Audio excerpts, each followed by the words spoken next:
Hey everyone, it's Mr. Aaron's here. Start of the new week, start of the new chapter. We had that test last Friday. Hope that or last Wednesday, that all went well for you. Today we are jumping into ratios and unit rates 6-1. Let's go for it.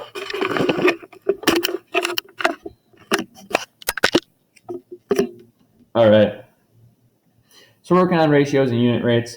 Basically, what we're going to be doing here is converting different measurements, amounts into things that we can compare. And I know that's kind of not a lot that I can say right now, but I think you'll get the gist of it as I talk about it a little bit more here. So a ratio, that's our first vocab word for today. That's going to be comparing two numbers by division. So basically what happens here is we can either write it as, I have an example here of 10 to 15. I said that right here. So for example, I could say for every 10 apples, I have 15 onions. I know it's random, but for every 10 apples I have in my cupboard, I have 15 onions. Another way I could write that is 10. You can use this colon 15. That's just another way to write it. Also means 10 to 15. Or write that as a fraction. This is going to be something that we are most familiar with, something that we've seen the most. 10 to 15. So for every 10 apples, I have 15 onions. I'm just comparing the two. For every 10 boys in our class, there's 15 girls in our class. For every 10 times that I go outside, I get in my car 15 times. You can compare a lot of different things. So ratios are just a way of comparing two things. Next, we're going to talk about the rate. The rate is basically a ratio, but it's comparing things with different units. This is going to be something that you've probably heard a lot of, things like miles to gallons, feet per second, a lot of different ways. Right now, I have an example of here that says 12 minutes to 100 feet. So maybe if you are towing a truck out of snow, for every 12 minutes that you spend doing that, you make it 100 feet. I know that doesn't make a lot of sense. It takes a long time, but that's my example right now. So basically just comparing two different units, make it a certain amount of feet in a certain amount of minutes. You could go a certain amount of miles per gallon. That's a great example. That's my next example, actually. So that brings us on to unit rate. A unit rate is a rate with a denominator of 1. This word unit rate is going to be pretty important, so make sure you get that one in your notes. Basically, a unit rate is just going to be our way to try to convert things so that we can get them on a 1-to-1 scale. So instead of having to think about, I can drive 65 miles on 3 gallons, we're just going to divide that by 3. Because if I did 65 miles on 3 gallons, that doesn't tell me a whole lot. I don't really know what that means. But what we can do is we could simplify that and make it a unit rate by dividing 65 by 3. And it's not going to be an exact number, but it would be 21.6 repeating miles per every gallon. So now I know, I can make it 21.6 repeating miles for every gallon. And finally, a unit cost is just a unit rate, but it has to do with price and an amount. So price is going to be on top, amount is going to be on bottom. You can divide the price by the amount. Another good one to get in your notes, a little quick help for you, divide price by amount. So if I have $10 and I can get 5 apples, I know that it's $2 for every 1 apple. All right, so we have some examples, just doing some quick conversions here, making some rates, some ratios. They tell us a car goes 425 miles on 12.5 gallons of gas. So right here, all we're really going to do is we're just going to do a division problem. And we are going to just divide those two and get 34 miles for every 1 gallon, or 34 miles per gallon. So basically what I did is I just set these two numbers up as a division problem and simplified from there. And I was able to find my unit rate. That tells us for every 34 miles, we have 1 gallon. We have that 1 as the denominator, which remember is that key for finding that unit rate. We're going to do one more. This one's actually on your homework. A skydiver falls 144 feet in 3 seconds. So let's see how many they would fall in 1 second. We're just going to convert that into a unit rate. We know it's going to be 1 second on bottom. We're going to divide this by 3. 144 divided by 3 is going to be 48 feet per 1 second. So there's our unit rate. We have 1 on the bottom. We know that we are falling 48 feet per 1 second instead of 144 feet per 3 seconds. The same fraction. These are equivalent fractions. Your unit rate is always going to be an equivalent fraction. I can write that in there. It's an equivalent fraction, just put in the simplest form. Put with 1 on the bottom. Sometimes it'll be a decimal on top, but that's okay. All right, so we worked on converting rates a little bit last chapter. We're going to keep going with that today. Our key today is sometimes there will be multiple steps. Last time we were doing this, we would pretty much convert one thing to another. Sometimes there's going to be a few things that we have to convert. I'll give you an example of that right here. A turtle swims 10 miles per hour. How many feet will it swim in 5 minutes? So they're asking us to convert from miles per hour to feet per minute. And then once we get to that, we'll have to multiply by 5 to figure out how long they'll go in 5 minutes. But we're not going to worry about that too much right now. Our goal is to get from miles per hour to feet per minute. My first step is going to be to convert from miles to feet. So I'm not worrying about the hours yet.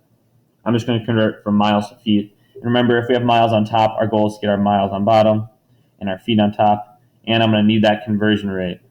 Use that chart that I have on the first page of the homework here, and use that conversion rate from feet to miles. And we know that 1 mile is going to equal 5,280 feet. And we can cancel out these miles here. We have successfully converted to feet. If I did this problem right here, I would know how many feet it's going to be. But I'm not going to stop right there, because I now have it to feet per hour, but we need to get to feet per minute. So I'm going to do one more conversion rate. I'm going to go from feet per minute. I know I need to move hours from bottom to top in order to cancel it out. Right now it's on the bottom. I need to get to the top. So I'm going to put 1 hour on top. And I'm looking at the conversion rate. Check it out on your chart, and you'll notice it's 1 hour is 60 minutes. So I'm going to put minutes on bottom here. Cancel out these hours on top and bottom. I know there's a gap. Don't worry about it. What do we have left behind? We have feet and minutes. So as long as I do all of these straight across, I will be able to find my feet per minute. Let's do it. We're going to get 10 times 5,280. That's going to get us to 52,800. And on bottom, we're going to have 1 times 60. Toss 60 on bottom. And we're looking good. And these are going to be in feet per minute. Finally, I'm just going to simplify there. We could have simplified earlier.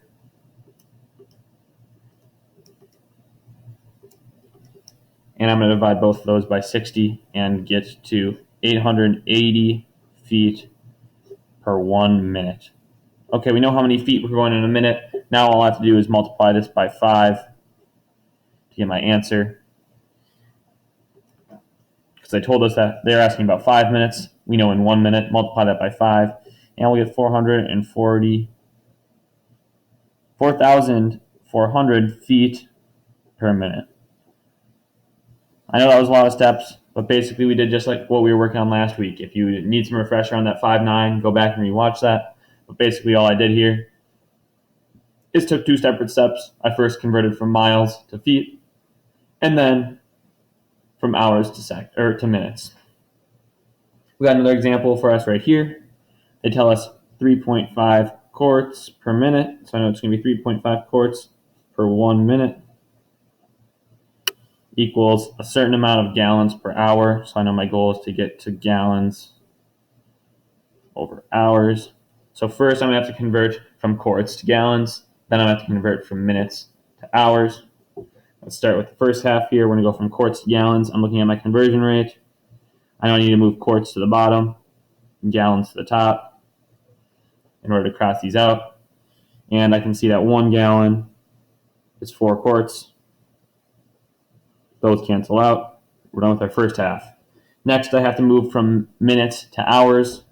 I know minutes is on bottom right now, so I need to move it to top in order to cancel it out. So I'm going to put minutes on top, hours on bottom. And I'm looking at the conversion rate, and I can see here that 60 minutes is equal to 1 hour.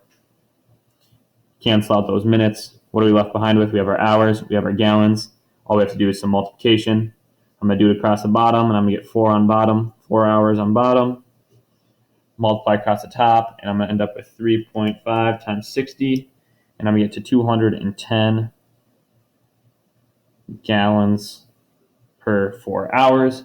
Finally, divide that 210 by 4, and we'll get 52.5 gallons per every 1 hour, or 52.5 gallons per hour.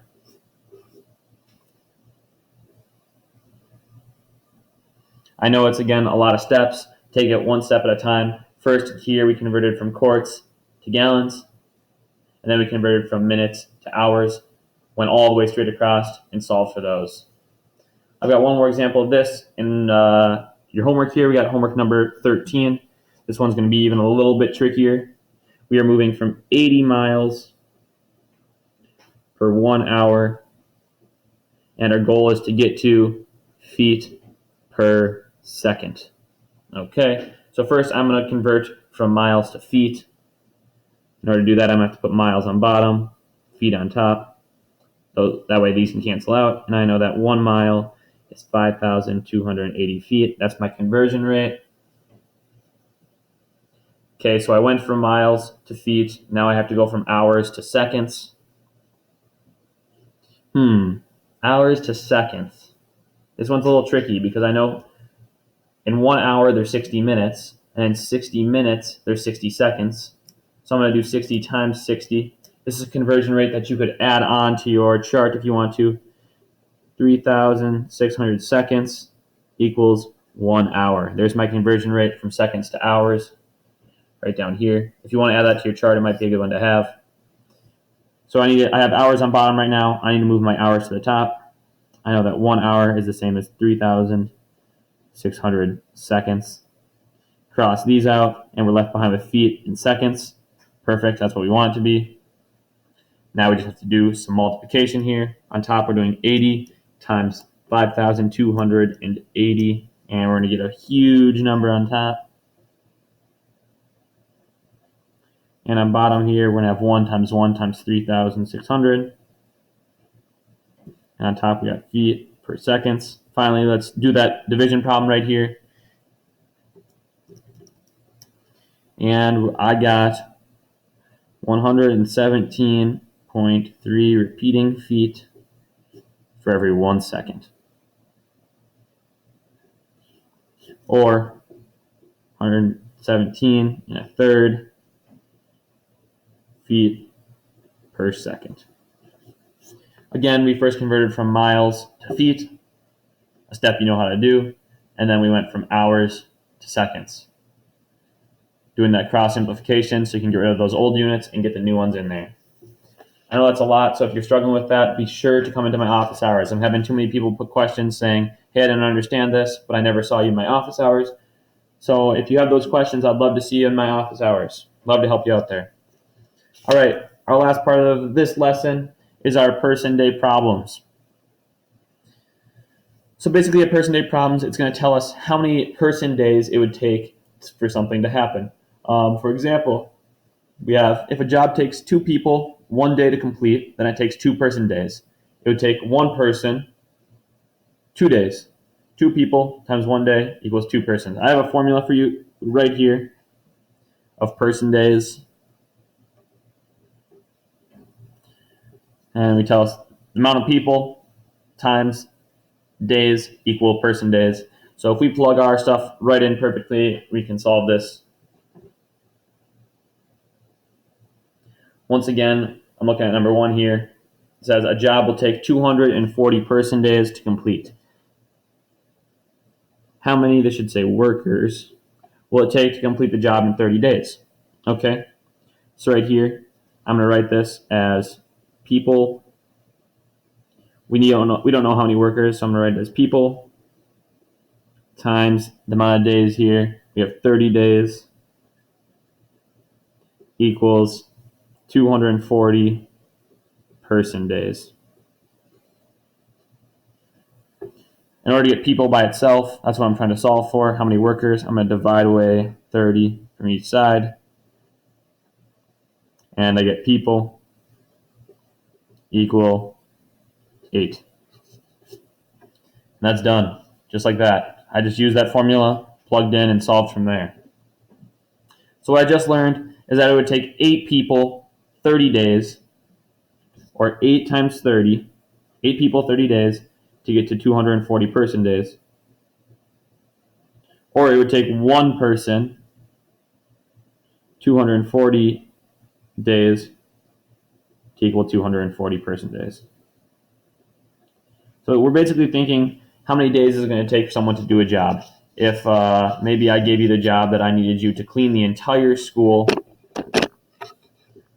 and I told you that it was going to take 10 person days, so it would take 1 person 10 days to do it, 10 person days. Or if you got 10, you and 9 of your friends, 10 of you to do it, you could all get it done in 1 day. That's a person day. Number 2, we have a contractor job. It's 540 person days.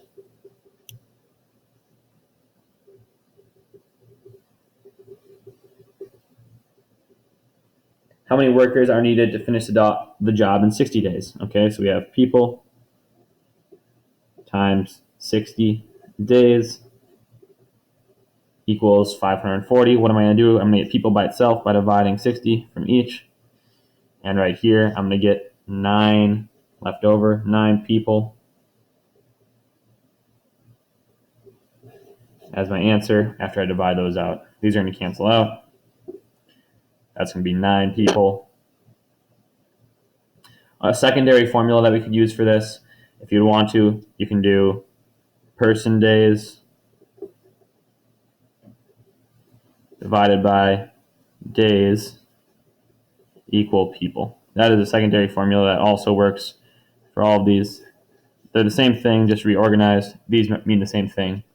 But this one is the one that we actually used in the last two. Basically, you're going to set it up like this, and you're going to think, how many people would it take to do something this many days? If you have questions on this, I know this is a big unit right here. This is a big start to the chapter.